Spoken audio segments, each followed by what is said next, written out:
I saw what was in my student's backpack and it almost gave me a heart attack.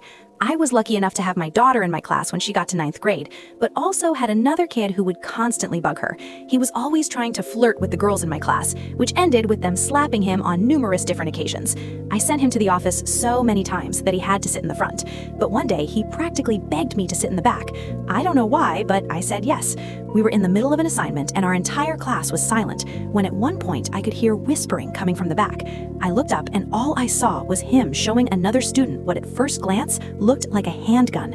It honestly took me a second to process what I had just seen. I didn't have a clear enough view to be sure, and I just sat there trying to stay calm. I knew I had to get a better look, so I stood up to go help one of my students.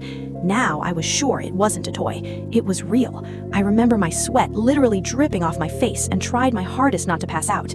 My hands were shaking like crazy while I dialed 911 on my phone, but it was too quiet to say anything. I couldn't just walk out of the room. I had to keep my students safe and knew I had to get my daughter out of there.